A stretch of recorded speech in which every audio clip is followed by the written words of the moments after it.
In the summer of 2016, I was 29 years old and living in Ohio. I had taken a week off work to get away from everything for a while.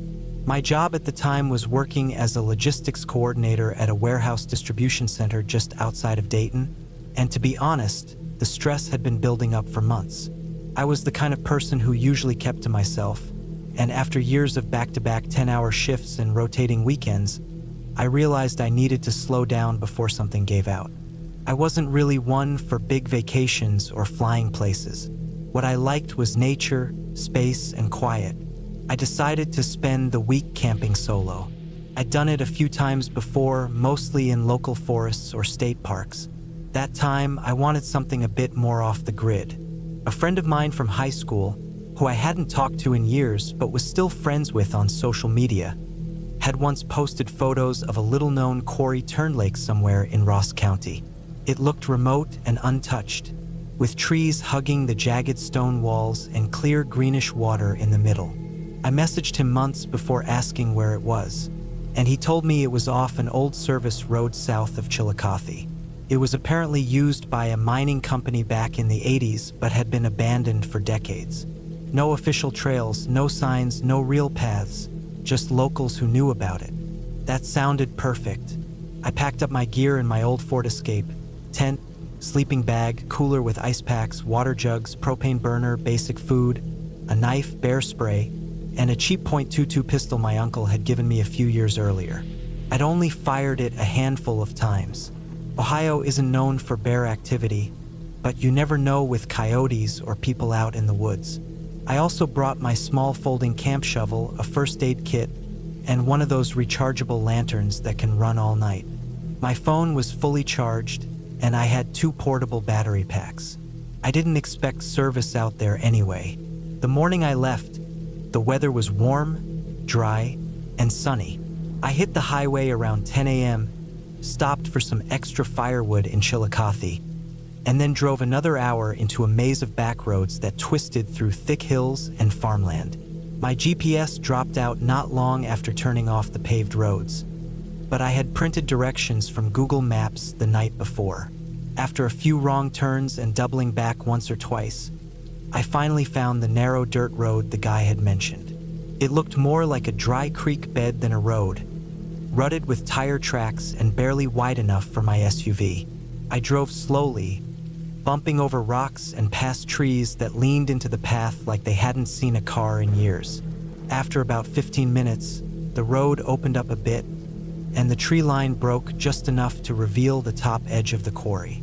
It was beautiful, a wide, deep pit carved into the earth, maybe 200 feet across, with steep stone walls all around and that still, glassy water in the center. I couldn't see any signs of human activity. No trash, no fire rings, no footprints. Just birds overhead and the hum of bugs in the heat. I found a flat patch of ground off to the east side of the quarry, about 30 feet from the edge. The ground was dry and soft enough for tent stakes, shaded by some tall oaks that gave just enough breeze. I spent the first hour setting up camp, pitching the tent, organizing my food, digging a small fire pit. I made a mental note of where I'd parked, which was about 100 yards up the hill behind me. I didn't want to hike in too far, just in case something happened. I liked the idea of being alone, but I wasn't reckless. That first afternoon was peaceful. I swam a bit in the quarry, though I didn't go too deep. The water was cold even in the summer sun, and it dropped off quickly. I could see the steep walls curving downward under the surface. I fished a little, didn't catch anything, and then spent most of the evening just listening to the quiet. No traffic sounds, no planes o overhead. Just wind in the trees and the occasional crack of a branch falling somewhere deeper in the woods. I built a fire that night, heated some canned chili, and sat there until the stars came out. I didn't hear anything strange.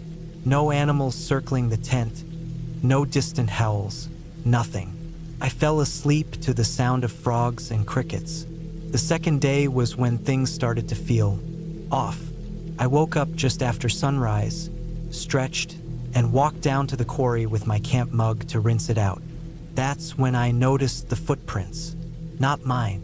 They were barefoot, at least one set, maybe two, pressed clearly into the soft dirt between the tree line and the water's edge. The toes were splayed out wide, like someone had been walking slowly or crouching.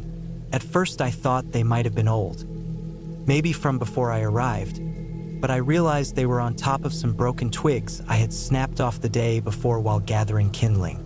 They were fresh and close to my tent. I looked around and didn't see anyone. I called out instinctively, just a sharp, "Hey!" toward the trees, but no reply. Still, I didn't panic. Could have been some other camper, maybe a local who knew about the quarry. Maybe they came late at night to swim or fish and didn't see my tent in the dark. It was weird, yeah, but not unheard of. Still, I kept my pistol in my pocket for the rest of the day. I didn't swim that afternoon. I mostly stayed near camp, reading a paperback I'd brought and keeping an ear out. Around noon, I heard something moving in the trees up the ridge behind me. Not an animal crashing through undergrowth, but slower, careful movement, like someone stepping deliberately. I stood up and scanned the trees but couldn't see anything. Then nothing. Total silence for a while. By sunset, I'd convinced myself it was all in my head. Maybe a deer or a raccoon. Maybe the footprints were older than I thought. I tried to relax and cooked some pasta over the burner. That night, I didn't build a fire. I wanted to lie low.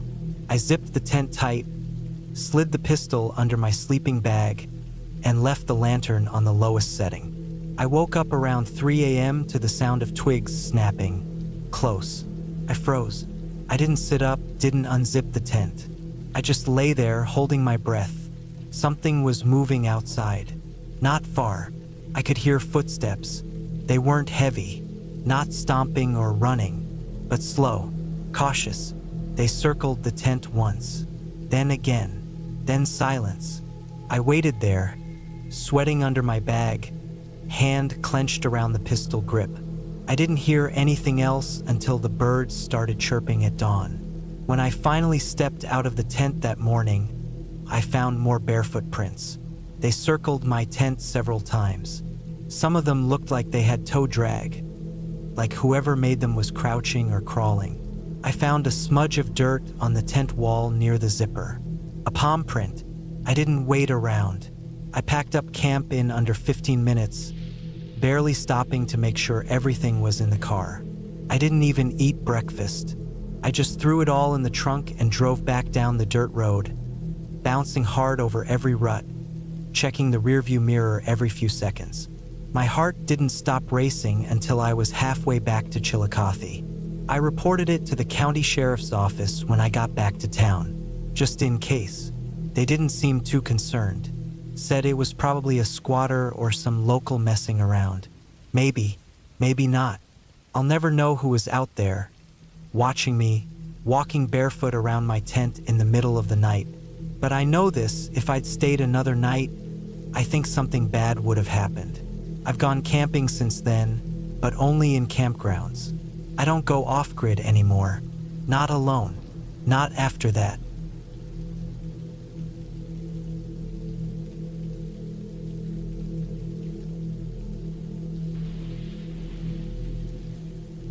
I drove out of Des Moines late that Friday afternoon with no real plan except to get away for the weekend.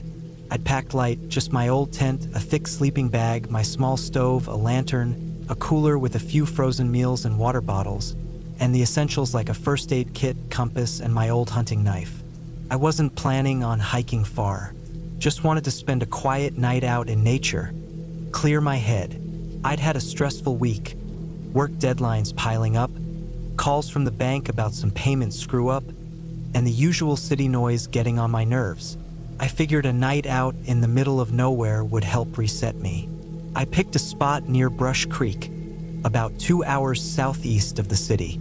I'd been out there a couple times when I was younger, mostly during college with friends. The place was never crowded, not even during peak season, and it was early October now. Leaves had just started turning, and it was a bit chilly, mid-50s and dropping as the sun went down. I didn't expect to run into anyone else out there. I turned off the county road onto a gravel path that ran deep through rows of pine and elm. The trees were tight together, branches heavy with the beginning of fall rain. My tires crunched slow over the gravel, bouncing through potholes and wet dips where water had collected. Eventually, I pulled into a narrow clearing just big enough for my car and a small tent. I parked, stepped out, and breathed in the cold air. Wet earth, leaves, and that damp forest smell mixed together. The sky was gray and low, and there was a drizzle starting soft, steady. I checked the time. It was just after 6. Sunset wouldn't be for another hour or so, but the clouds made it feel later. I figured I'd better set up before it got worse. I pitched my tent off the side of the clearing, a few feet away from the brush and trees. The ground was muddy but manageable. I laid out a plastic tarp underneath, anchored the corners, and unfolded my gear. By the time I got everything settled and started heating some soup over my little camp stove, the rain was coming down harder. Not a storm, but steady enough to make everything around me slick and loud. I zipped myself into my raincoat and sat on a folding stool just under a thick limb, trying to keep dry. I ate slow, looking out into the trees. The brush beyond the clearing was dense, and with the rain coming down, everything looked gray and blurred. It was quiet except for the water hitting leaves and the occasional creak from the trees moving in the wind. The kind of quiet that makes you feel like you're being watched, even if you know no one else is out there. By the time I finished eating, the light was almost gone. I cleaned up my gear, stuffed everything into the tent, and zipped myself inside. I changed out of my wet jeans, put on some dry sweatpants, and crawled into the sleeping bag. I checked my phone, but there was no signal. Not surprising. I was miles away from any main road. For a while, I just laid there, listening to the rain drum on the nylon above me. It was relaxing in a way. I remember thinking maybe this was exactly what I needed. No notifications, no voices, no deadlines. Just rain and wind. I started to doze off, but a noise pulled me back awake. It was faint at first, like something rustling outside the tent. I froze and listened. Rain still falling, steady. Then another sound, closer. A kind of crack like a branch being stepped on. I sat up slowly. My heart picked up. I stayed still, waiting, hoping it was just a deer. The woods had plenty of them. Could have been one stepping too close, sniffing around. Then I heard it again. Another snap, this time to the left side of the tent. I reached over and grabbed my flashlight, clicked it on, and shined it toward the fabric wall. I couldn't see anything through it, just the shape of the raindrops sliding down. I stayed silent, breathing through my nose, trying not to make noise. I heard something shift outside, like weight moving through mud. It was soft, but there. I unzipped my sleeping bag slowly and reached down for my knife. I didn't plan on using it, but it made me feel better. I listened for another minute. Silence now, just rain. I sat like that for a while, maybe 10 minutes, maybe longer. Eventually, I told myself it was probably nothing, just a raccoon or a deer passing through. I didn't hear anything else. Still, I kept the knife close and left the flashlight on low next to me. I laid back down and tried to sleep, though I couldn't shake the feeling that something wasn't right. It was a little past 1 in the morning when I woke up again. I know because I checked my watch. Rain was still coming down, heavier now. The wind had picked up too. The trees were swaying more, groaning like old wood ready to snap. But that wasn't what woke me. There was a noise outside, different this time. Not an animal. It sounded like metal. A clink. Then a slow, dragging sound. I sat up fast, heart hammering. I turned the flashlight to full power and aimed it at the tent wall. Still couldn't see anything. I crawled to the zipper, knife in my other hand, and waited. The sound stopped. I didn't know what to do. I didn't want to unzip the tent and find someone standing there. Or worse, another clink. this time right near the back of the tent, near the brush line. I made a decision I didn't really think through. I grabbed the flashlight, pushed the knife into the pocket of my sweatpants, and unzipped the tent fast. The cold air and rain hit me hard, but I stepped out. The beam of my light cut through the dark. Trees, rain, brush, nothing moved.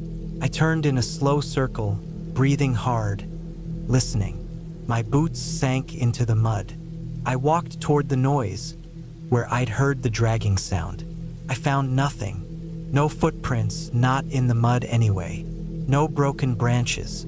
I circled back to the other side of the tent. Still nothing. Then I saw something strange at the edge of the clearing. A rope. It was thick, maybe half an inch in diameter, soaked with rain and stretched across the ground from one tree to another, about knee height. It hadn't been there before. I would have noticed. The hell was it doing here? I followed it with the flashlight. It was tied taut between two trees. Looked like it had been set up recently. No moss on it, no dirt. My stomach dropped. Was someone messing with me? I backed away from it and looked around again, shining the flashlight through the woods, trying to catch movement. Then I saw something else. About 15 feet into the trees, there was a pile of branches, stacked, almost like a makeshift blind or cover. It blended in well. I wouldn't have noticed if the beam hadn't hit it just right. I walked toward it slowly, each step squishing in the mud. When I got close enough, I saw what it really was. A hunting stand. Not the usual kind up in a tree, but a ground setup. Camouflage tarp, tied between some branches, with a small camp stool behind it. The stool was empty, but there were boot prints all around it. Deep ones. My skin went cold. I backed away slowly and looked toward my tent. I had a decision to make, and fast. I could get in my car and leave, but my keys were still inside the tent.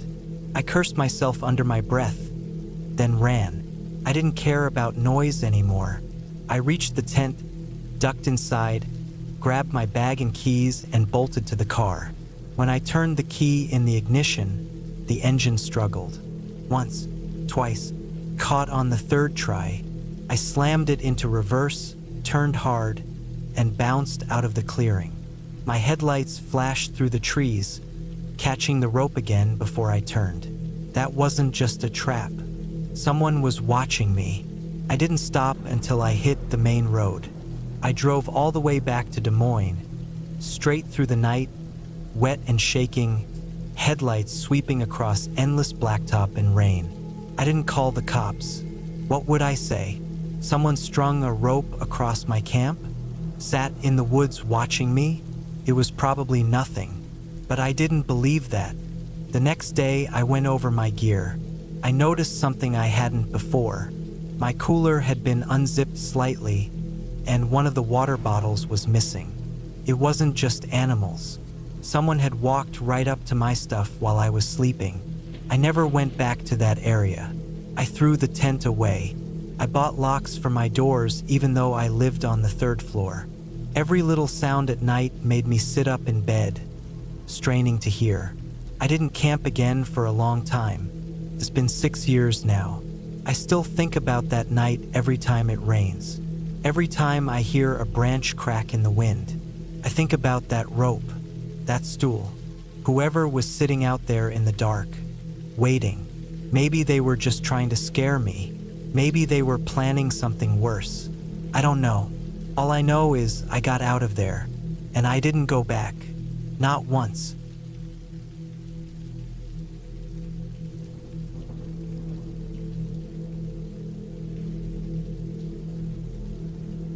I was 36 when it happened. That was in 2017, early October, just outside a town called Craig in northwest Colorado. I had driven there alone from Missoula, Montana, mostly to clear my head. I'd gone through a weird patch. My dog had died a couple months before, work was a mess, and my dad had been in and out of the hospital. I didn't really know what I was doing with myself at that point, but I knew I needed to be away from everything. So I packed my truck with my gear, loaded my cooler with food and some cold beers, and drove south. I had always liked camping alone.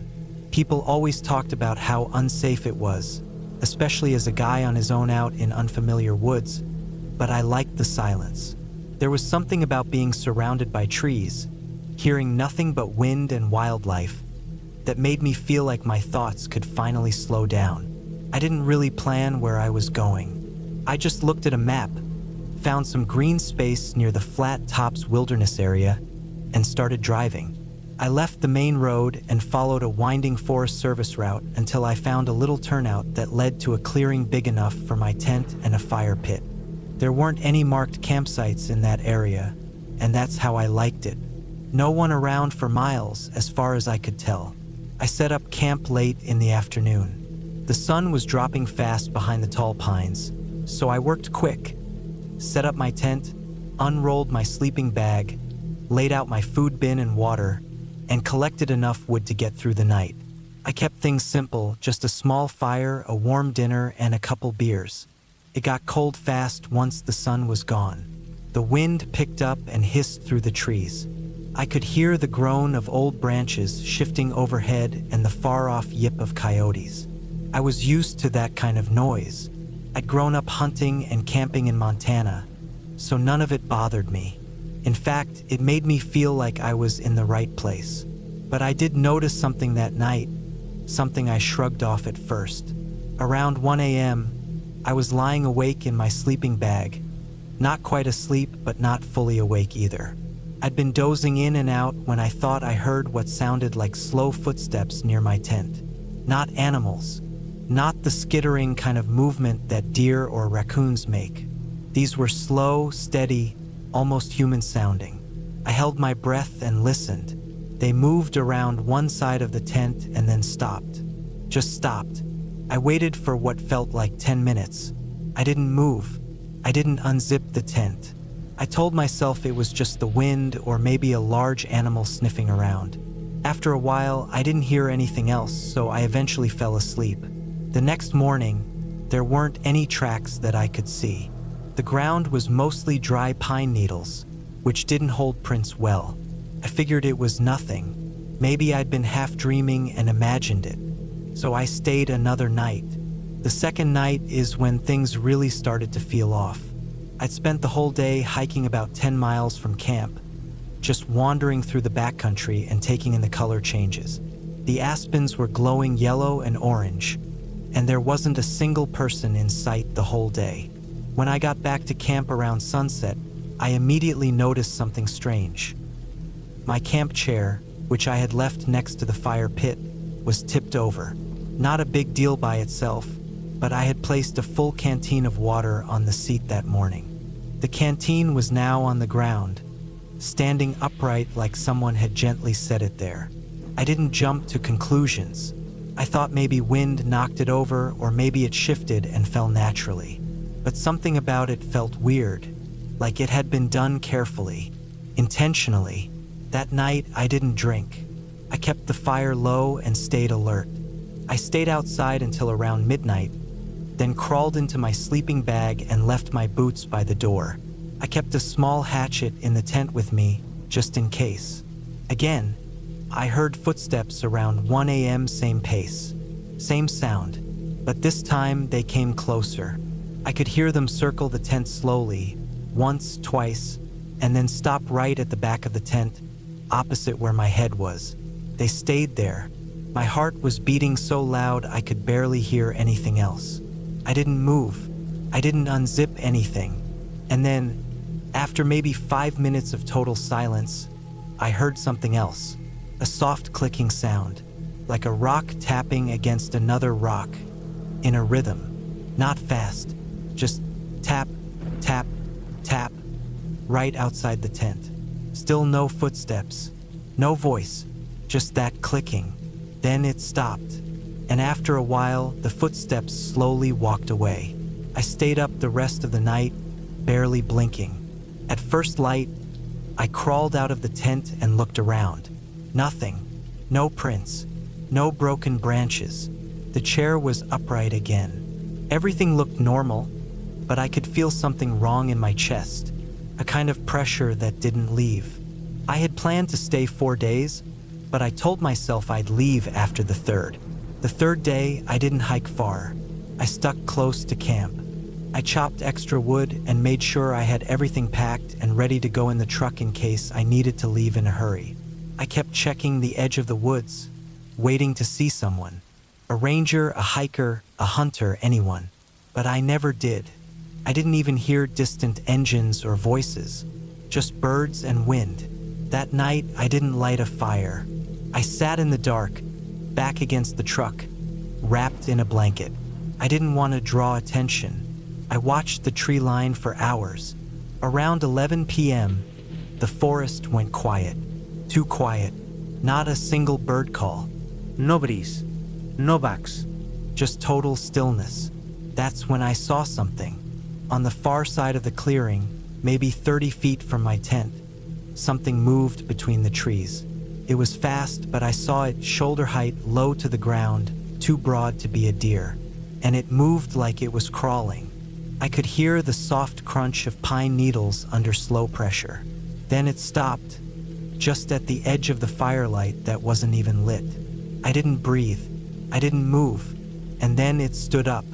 I swear, whatever it was, it stood up on 2 legs. It was tall, maybe 6 feet, maybe more. I couldn't see its face clearly, but the silhouette was wrong. Too thin in some places, too wide in others. It looked like it was wearing fur, or maybe it had fur. I don't know. It just stood there, watching. And then, it stepped back into the woods and disappeared. I waited for hours before I moved. I finally got into the truck around 3 a.m., locked the doors, and stayed awake until sunrise. As soon as there was enough light, I broke down camp as fast as I could. I didn't even eat. I just threw everything in the bed of the truck, double-checked that nothing was left behind, and drove out. As I was leaving, maybe 10 minutes back down the dirt road, I saw something in the side mirror, off to the left, back where my sight had been. There was a figure standing in the trees, watching, not moving, just standing there. I didn't stop. I didn't look back. I drove straight to Steamboat Springs and got a motel. I slept for 12 hours. When I woke up, I couldn't shake the image of that thing standing outside the tent. That weird, careful clicking. The upright water canteen. It all played back in my mind like a loop I couldn't break. Over the next few weeks, I tried to explain it. Maybe it was a hunter messing with me. Maybe some lunatic living off the grid. Maybe even a prank, though who would be out there in the middle of nowhere just to pull that kind of thing off? It didn't make sense. I started looking into reports from that part of Colorado. I found a couple forums where people talked about strange things they'd seen while camping. Most of it was nonsense, UFOs, Bigfoot sightings, ghost stories, but some of them talked about hearing clicking sounds at night. Some mentioned upright animals. I stopped reading after a while.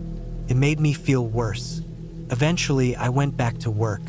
I got on with things, but I haven't camped alone since. I still hike. I still go into the woods, but not overnight, not out of sight of other people. Sometimes I still think about it when I'm lying in bed at night and things go quiet. I'll remember the way the footsteps circled my tent, the way it stood up on 2 legs like it wasn't unnatural at all, like it had done it before. I remember the way it just watched. And the worst part is, I don't know if it was someone pretending to be something else or something pretending to be someone. But I do know one thing for sure, whatever it wasn't afraid of me. Not even a little. It wanted me to hear it. It wanted me to know it was there. And that's why I left. Not because I was scared of what it was, but because I knew it wasn't scared of me. And that was enough.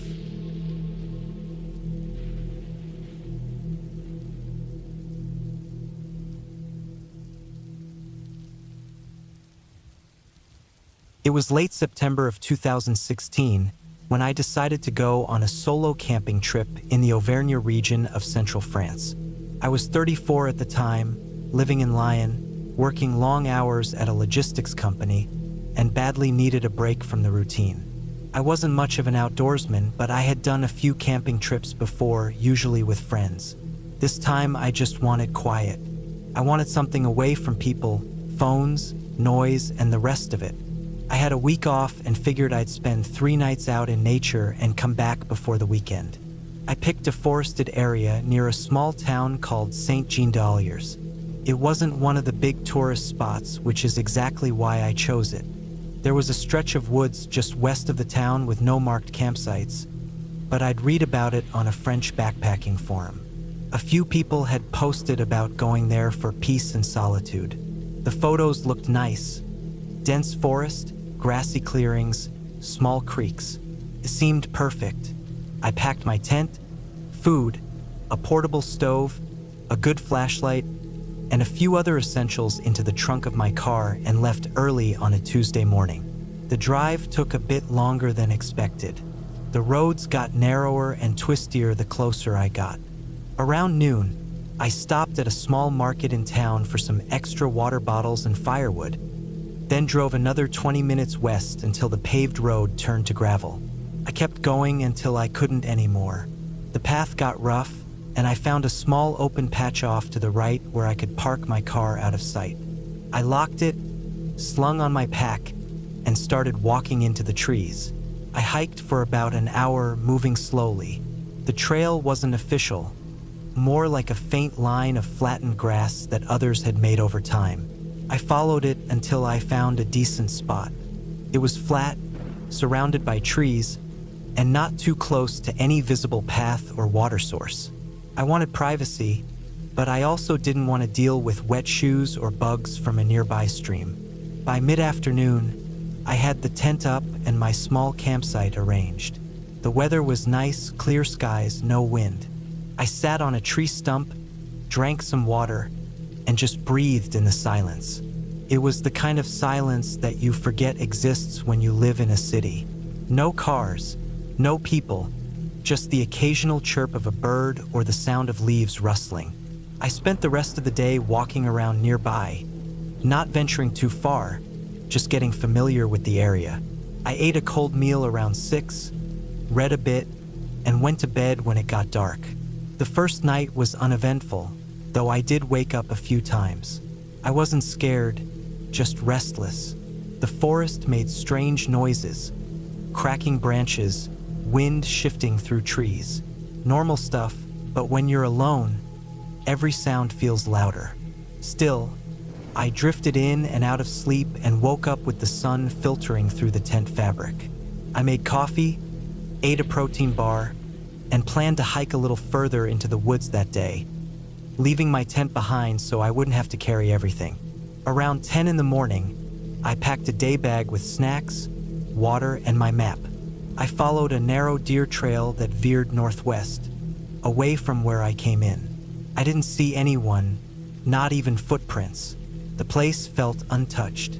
After about 2 hours of wandering, I found a spot with a slight elevation that gave me a view of the forest canopy stretching for miles. I sat there for a long time, ate, and just listened to the wind. It was peaceful.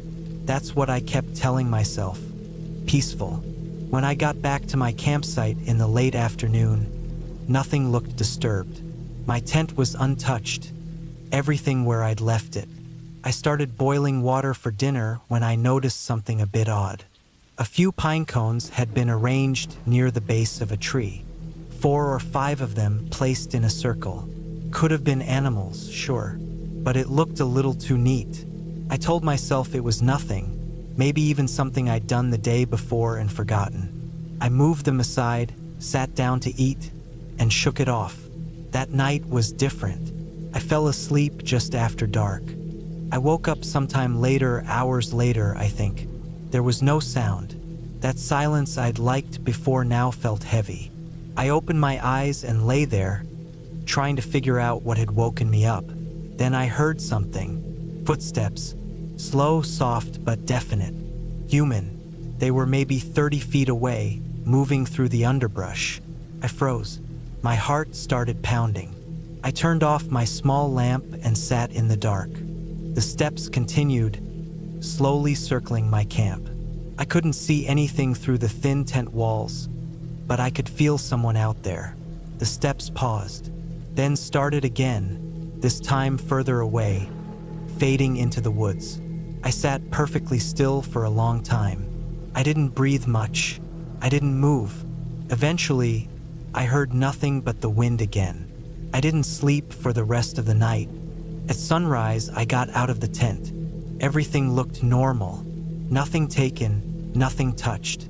But I didn't imagine those steps. I knew what I heard. I packed up a few things into my day bag, left the tent standing, and decided to go back toward the car. I just wanted to make sure it was okay. I was starting to feel like I needed to leave. The hike back took longer than I remembered. I was tense the whole time, looking over my shoulder. I didn't see anyone, but I couldn't shake the feeling that I was being watched. When I got to the spot where I'd parked, I stopped dead. There were footprints in the dirt next to my car. Not mine. I'd parked carefully to avoid leaving tracks. These were fresh, large, and led around the car, both sides, front and back. The windows weren't broken, the doors still locked, but someone had been there. That was it. I made up my mind to leave. I hiked back to the camp fast. I shoved everything into my pack, ripped the tent down without folding it, and started moving. I didn't eat. I barely drank. I just wanted out. I was maybe 15 minutes from the car when I saw him. He was standing in the woods, maybe 20 meters off the trail to my right. Still, just standing there. He was wearing dark pants, a green jacket, and a black cap. He wasn't doing anything, just looking at me. I stopped. My heart was hammering in my chest. I didn't know what to do. He didn't say anything, didn't wave, didn't move.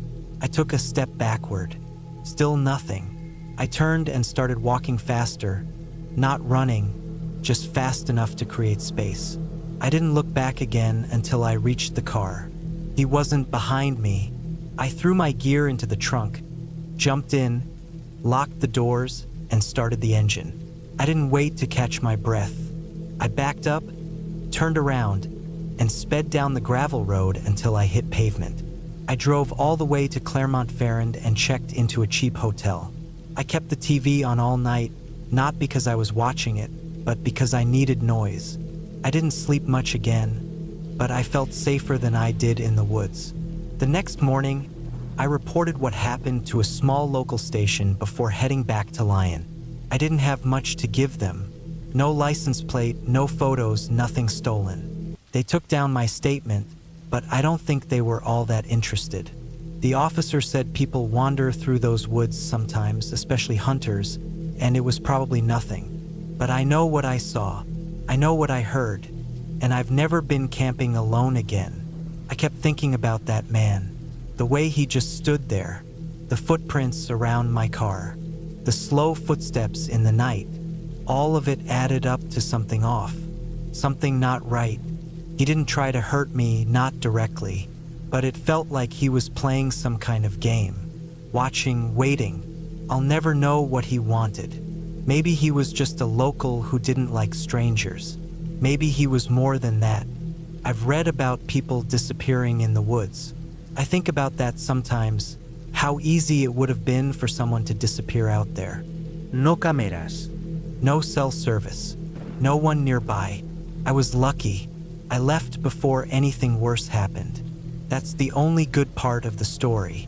I got out.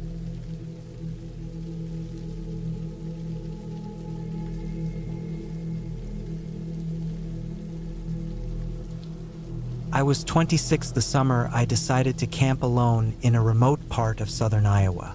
I had been working an office job in Des Moines for a few years, the kind of work where your eyes glaze over halfway through the day and the walls start to close in if you don't break free once in a while. I needed to get out for a weekend and breathe somewhere that didn't smell like microwaved lunches and air conditioning. I didn't want to go to a regular campground. Those felt too packed, too fake. Families blasting music, people stumbling around drunk at night, kids screaming nonstop. I wanted silence, isolation, something real. So I picked a spot I'd read about online. It wasn't marked on any big tourist maps. Just an old trail near a place called Pickrol Bend, about 2 hours southeast of the city, where logging companies used to operate until the mid-90s. Someone on a forum had mentioned you could follow one of the old service roads up past a washed-out culvert and reach a ridge overlooking a stretch of forest that had been left to regrow naturally. They said no one ever went up there. That was exactly what I wanted. I packed my gear on a Friday morning: small tent, cold food, sleeping bag, my old .38 revolver just in case, and drove out in my beat-up Nissan. The last 20 miles were gravel roads that twisted through old cornfields and thick brush. I only passed 2 other vehicles the entire time: a rusted truck parked outside a small cabin and an old green Ford that drove by slow, the guy behind the wheel giving me a long look as he passed. I found the washed-out culvert. It was deeper than I expected. Had to backtrack and gun it over the shallowest part with my tires bouncing and the undercarriage scraping against the edge. The road beyond that was barely a road anymore. Grass had started to grow in the center, and the tire ruts were full of rainwater in spots. But I made it. I parked where the path narrowed too much for a car and started walking. It was early afternoon. Sun was strong, but the trees gave decent cover. Birds were out. The only sound was the wind moving through the leaves and the occasional buzzing from dragonflies dancing over puddles. The further I walked, the quieter it got. About half a mile in, I found the ridge. It wasn't anything dramatic, just a rise above the trees with a flat clearing that dropped off steep on one side. The forest stretched out below, thick and layered, a mess of greens and shadows that went on and on. It felt like standing on the edge of something older than everything else. I set up my tent off to one side near a patch of ferns and flattened grass. Someone had camped here before. There was a half-burned circle of stones and a few rusty nails sticking out of a piece of wood someone had probably used as a bench. But nothing fresh. I made a little dinner: crackers, canned chicken, a few granola bars, and settled in as the sun dropped below the trees. That night, I sat by the cold fire pit with my jacket zipped up, watching the stars come out. No sounds but the woods. I felt good. No phone signal. No headlights.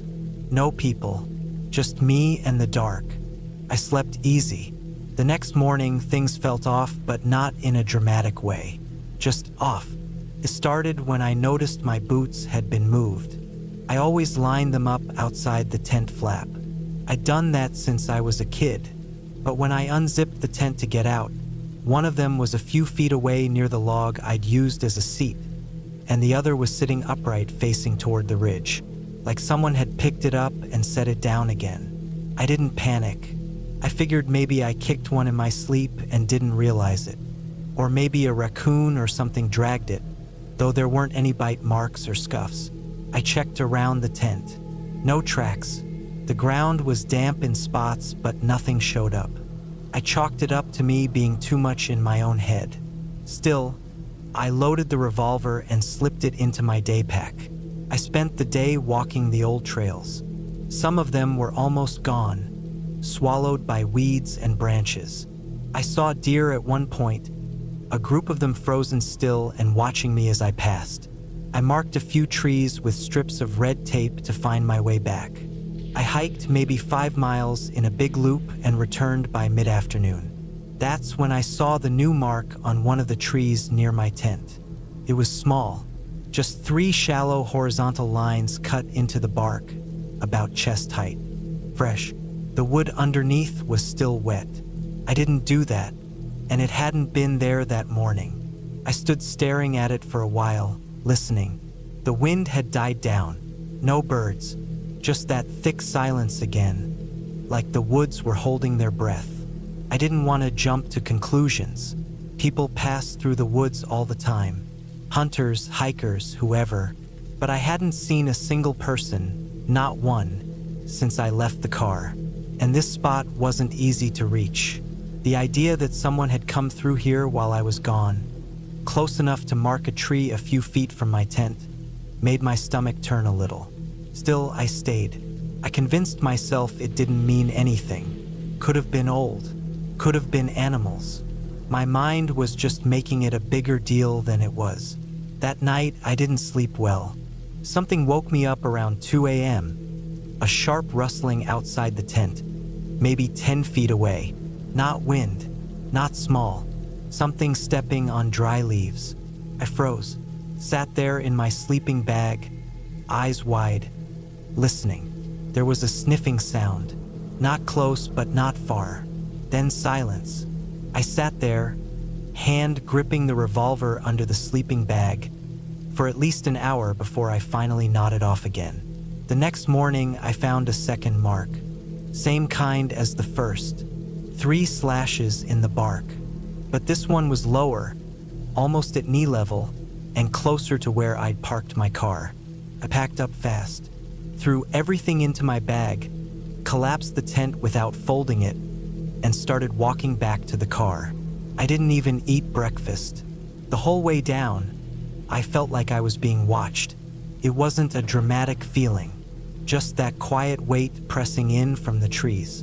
No birds again, no movement. I kept checking behind me. When I got back to where I'd left the car, my heart nearly stopped. It had been moved. Not far, just a few feet, like someone had pushed it backwards slightly and then stopped. The grass under the tires was crushed in a way that didn't match where I'd parked. And on the driver's side mirror, there was a string tied around the arm, just a piece of black thread, dangling. I unlocked the car fast, threw my stuff in, and got the hell out of there. I didn't even stop to check the undercarriage or the tires until I was already back on a real road. Nothing was slashed, nothing was broken, but the message was clear. Someone had been watching, following. They knew I was alone. They wanted me to know they'd been close enough to touch my tent, move my things, mark the trees, move the car. I didn't report anything. What would I say? That I got scared camping? There was no crime, no proof. But I never went back. Not to that ridge, not to that trail. Sometimes I look up satellite images of the area, zoom in on the old logging roads, try to see if anyone else has gone out there. The forums don't talk about it anymore. That whole area's just a blank spot now, lost in the green. And sometimes I wonder how long they'd been there before I noticed. How long they watched. What would have happened if I'd stayed just one more night?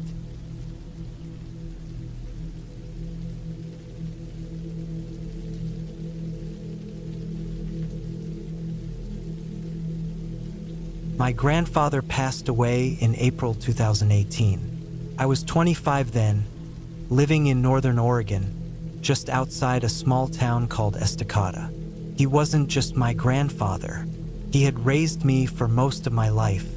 I didn't really know my father, and my mom had struggled with addiction, so my grandfather had been the one steady figure throughout everything. When he died, suddenly, of a heart attack at 72, I felt like the ground under me had shifted. I didn't cry right away. For weeks, I felt this strange emptiness that just stayed with me. I took some time off work. I wasn't thinking clearly. I had this idea that I needed to get away. Just me and the trees, the quiet, the open space. Something told me I'd find peace out there. So, I packed my gear and drove out toward Mt. Hood National Forest. It was early May, cold at night but not freezing, and there weren't many campers yet. I wanted that, no one around, just me. My grandfather had taken me camping there when I was a kid. We used to hike a 5-mile trail off one of the service roads that ran along a ridge, then veer off into the forest to set up a hidden camp near an old logging road. It was a spot only he and I knew about. We called it our place. I decided to go back to that same area. I hadn't been there since I was maybe 16. I knew the forest would have changed over the years, but I had a pretty good memory. I found the trailhead with no problem. The road was still in rough shape, dirt and gravel with long ruts and potholes. I drove my truck as far as I could before parking it under some trees, way off the main highway. Then I hiked in. The forest felt heavier than I remembered. Maybe it was just the grief sitting on my chest, or maybe it was something else. I don't know. but I felt it right away, like the air wasn't moving right. The sky was overcast, and the clouds sat low above the trees. It smelled like wet bark, rotting leaves, and pine needles. The ground was soft and dark from spring rain, and the only sound was the creaking of branches and the occasional crack of something shifting deep in the woods. It took me about 2 hours to reach the old spot, following what little I remembered and using my compass. The logging road had faded, just a narrow scar through the undergrowth now, but I recognized the slight slope, the big moss-covered boulder we used to sit on, and the cluster of birch trees that had a few weird scars on their trunks. I smiled for the first time in weeks when I saw it. I set up my tent about 20 yards from the boulder. I kept everything basic. One-person tent, sleeping bag, small propane stove, and my food in a bear canister. I brought a cheap folding chair, a hatchet, and my grandfather's old hunting knife. I didn't plan on hunting anything, but I liked the weight of it. He used to keep it on his belt every time we camped. By the time I had camp set, the sky had started to darken. No sunset, just this slow, gray fade. I made instant noodles, boiled water for tea, and sat quietly in my chair listening to the forest breathe. At night, sounds are different in the woods. Everything seems closer. I could hear distant howls, probably coyotes, branches snapping, and the occasional flutter of birds. But then I heard something else. It wasn't anything loud, just a faint series of steady cracks, like someone stepping on sticks, far off but coming closer. Not fast, not slow, just steady. I froze. My body locked up without thinking. I waited, listened, then it stopped. I figured it was a deer, maybe an elk, but I still grabbed the flashlight and scanned the trees. Nothing, just shadows. I didn't sleep well that night. Every time I closed my eyes, I imagined someone standing just outside the tent. But morning came like it always does, and everything looked normal. Still, the feeling stayed with me. I started to think maybe this trip had been a mistake, but I didn't want to go home yet. I felt like I owed it to my grandfather to stay. I made breakfast, packed a small bag, and hiked out to a nearby ridge that overlooked a valley. I sat there for hours thinking about him, about how quiet he used to be, and how I never really told him how much he meant to me. I cried for the first time since the funeral. When I got back to camp in the late afternoon, something felt off. I mean, really off. It was subtle. Nothing was obviously wrong. My gear was all there, but the tent zipper was open, just a few inches. I could have sworn I closed it all the way. I chalked it up to memory. Maybe I was tired and forgot. But the feeling stayed with me. It burrowed into my gut like a worm. That night, I couldn't sleep at all. I lay in my bag, staring at the roof of the tent, listening. Around midnight, I heard it again. The slow, deliberate crunch of footsteps. But this time it wasn't far. It was near, just beyond the thin nylon wall. I held my breath. My hand went to the hunting knife. The footsteps stopped, and then I heard breathing. I swear to God, just breathing.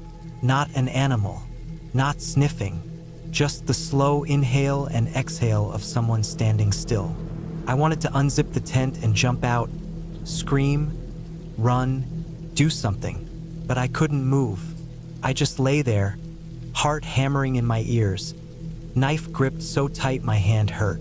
The breathing lasted maybe a minute, then it faded. I waited until sunrise before moving.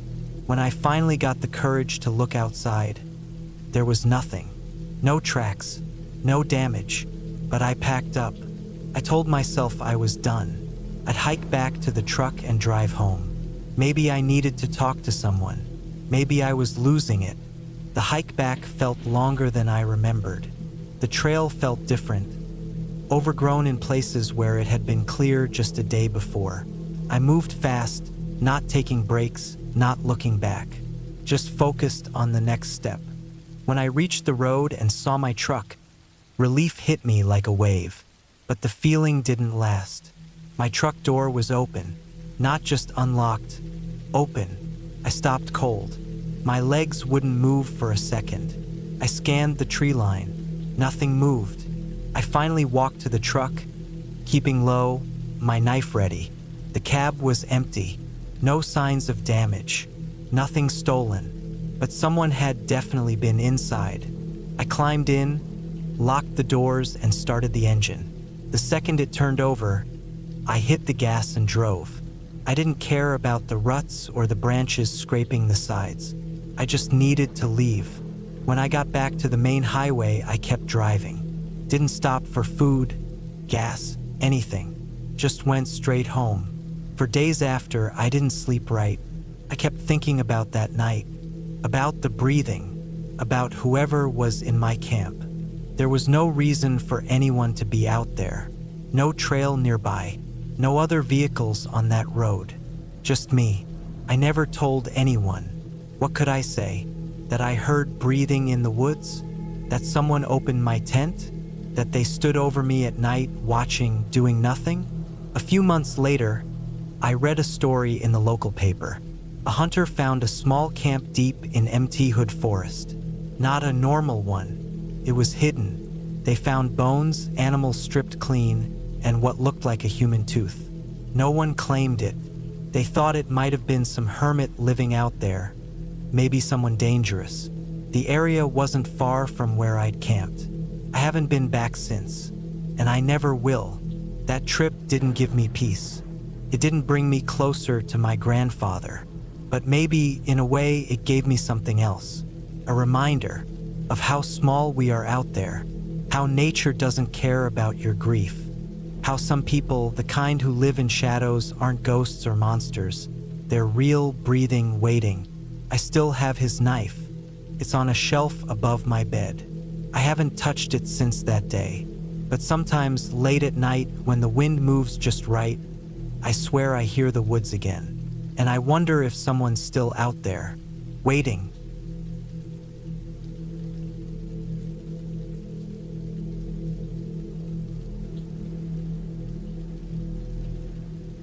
I was 32 when I took that camping trip, alone, in the early fall of 2021. I had just moved back to Pennsylvania after 10 years of city life in Austin. I didn't hate Austin, but the noise, the endless traffic, the people everywhere, I'd had enough of it. I wanted quiet, I wanted stillness. So I moved back home, found a small place near Mifflinburg, and tried to settle back into the rhythm of country life. No one really noticed I was gone. That was the kind of person I was. I liked it that way. I had a new job working from home, data entry for a logistics company, so my days were quiet and monotonous. I stared at spreadsheets most of the day and took long walks afterward. I missed being out in nature more, like I had when I was a kid. I started going on weekend hikes at Bald Eagle State Forest. It wasn't far, maybe 40 minutes from my cabin, and it was massive. More than 190,000 acres of forests, ridges, creeks, and rough terrain. You could spend days out there and not see anyone. That was the appeal. It had rained for a week straight in late September, and when the skies finally cleared, I saw my chance. I took Friday off, packed up my gear, and planned to spend 2 nights alone out in the forest. I didn't pick any established campsite. I wanted isolation. I parked near the Weichert area, left my car just past a small bridge by White Deer Creek, and hiked in 5 miles to a flat area just east of one of the logging roads, deep enough that I wouldn't hear any cars or see any people. I took my dog Max with me. He was a 4-year-old German Shepherd, well-trained, and had gone on plenty of hikes with me before. He was a good dog, the kind that stayed close and didn't bark unless he had a reason. I brought enough food and water for both of us, my usual camping gear, and a .22 rifle just in case. I didn't expect to need it, but there were coyotes out there sometimes. The first day went by quietly. I hiked in, found a clearing that was slightly elevated, dry, with soft moss and some flat ground for the tent. I gathered firewood, set everything up, and cooked a simple meal of rice and beans over the fire. Max curled up beside me, and we watched the forest grow darker together. I felt at peace. It was the first time in months I'd felt like I could breathe. That night was still and cold. I woke up once to relieve myself and noticed how quiet the woods were. It was that thick kind of silence where the sound of your own heartbeat seems loud. No wind, no insects, not even the rustling of animals. Max lifted his head once and stared into the trees, but then laid back down, so I did too. The next morning, I woke early, packed a light bag with snacks and water, and took Max on a long hike northeast. I followed a ridgeline for several miles, stopping occasionally to rest or drink. I saw a few deer, plenty of birds, and a black snake sunning itself on a rock. By mid-afternoon, the wind started picking up, and I decided to head back to camp. I had a GPS tracker and paper map, and I knew the terrain well enough. I wasn't worried, but about half a mile from camp, I noticed Max's behavior change. He stopped walking. His ears went up, his body tense, and he stared down the trail behind us. I stopped too, listening. I couldn't hear anything. I waited maybe 30 seconds before encouraging him forward. He walked again, but slower, glancing back repeatedly. His tail was low, not wagging like it usually did. I assumed maybe he caught the scent of a coyote or bear and brushed it off. Back at camp, I stoked the fire, boiled water, and made some noodles. Max ate some kibble, but he was still acting off.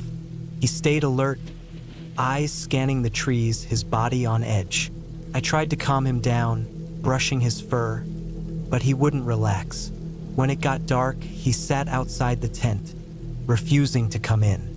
That night, I didn't sleep much. It wasn't the cold or the hard ground. It was the feeling, that creeping awareness in the back of your skull that something's not right. I kept listening for sounds, but there weren't any. No owls, no branches snapping, not even the wind. Max eventually came into the tent just before midnight but stayed awake, shifting his weight around, ears twitching. Then around 2 a.m. I heard it. It wasn't loud, just a soft, steady crunch of footsteps on dry leaves. Not fast, not slow, deliberate. Max growled low in his throat. I sat up, heart pounding, and listened. The steps were coming from behind the tent, maybe 30 feet out. I didn't move. The fire outside had died down, so it was pitch black. I thought about calling out, but I didn't. I wasn't about to let someone know I was alone. I reached for the rifle quietly, safety still on, and waited. The steps stopped after a minute or so. Max was silent now, head up, staring at the tent wall. I didn't hear anything else that night. By sunrise, I hadn't slept a wink. I got out of the tent slowly, scanned the area. There were no prints I could see, but the leaves were thick. I didn't find anything out of place. Max sniffed around but didn't react. Still, something was wrong. I decided to pack up early and hike back to the car. It wasn't worth staying another night. I took down camp quickly. Everything went back into my pack, and we set off just after 8 a.m. About 2 miles in, we came across something that made my stomach tighten. Off to the side of the trail, maybe 15 feet in, there was a small pile of cigarette butts. Fresh. No rain had hit them, and they weren't there 2 days ago. I noticed some boot tracks nearby, pressed into the soft moss, heading in the same direction we were walking. I didn't smoke. I hadn't seen anyone on the way in. There shouldn't have been anyone out here. This wasn't a maintained trail. It wasn't even marked. You had to bushwhack to get here. Max was tense again. His ears kept swiveling. I moved quicker now, checking over my shoulder often, staying sharp. We passed the halfway point around noon, took a short break to drink some water, and then pushed on. That's when I saw it. A tarp, green, partially hidden between 2 clusters of trees, set up like a makeshift shelter, no more than 20 yards off the trail. I stopped. I looked closely. Under the tarp was a blue sleeping bag, half unzipped. There were some food wrappers scattered around, a half-full bottle of water, and a dirty red backpack leaning against a tree. No one was there. It looked like whoever set it up had either left recently or was nearby watching. Max growled again. I didn't go near it. I turned around and started moving fast. Not running, but fast enough that I was breathing hard. I had the rifle in one hand now, just in case. I kept looking back. That's when I noticed we weren't alone anymore. There was a man on the trail behind us, maybe 200 feet back, walking slow. He wore a dark hoodie, tan pants, and carried something in his hand. Maybe a hatchet or a stick. Couldn't tell. He didn't say anything, didn't call out, just kept walking, same direction we were heading. I didn't stop to get a better look. I moved faster. The problem was, there were only so many ways out. I had parked near a small trailhead that led over a narrow bridge, the kind where you can only fit one vehicle. If this guy knew the area, he might know where I was headed. The next hour was a blur of constant movement. I didn't stop to rest. Max stayed close, silent, clearly alert to the danger. I didn't see the man again, but I didn't slow down either. I reached the final stretch by late afternoon. My car was still there. No other vehicles around. The bridge was clear. I didn't feel safe until I was halfway down the gravel road, far from the trailhead. I kept checking the rearview mirror. I didn't stop until I was home. That night, I locked every door and window. I didn't sleep again. 2 days later, I drove back to the state forest office and told them what happened. Not about the man directly, but about the tarp camp I saw off trail, the cigarette pile, the tracks. They said they'd send someone out to check, but I never followed up. I didn't want to know if they found anything. I never went camping alone again after that. Sometimes, I still wonder what would have happened if I stayed that second night. If I had gotten up and looked around when I heard the footsteps. If I'd gone to check the tarp shelter. I don't know. I think that man was out there the whole time. Maybe watched me set up camp, maybe followed me the entire way in. Maybe he was just looking for a place to sleep and didn't mean any harm. But maybe not. The woods don't care about your plans. They don't care that you came out to find peace. Out there, you're just another thing moving through the trees, alone, with no one to hear you if something goes wrong. So no, nothing supernatural happened. But that doesn't mean it wasn't real.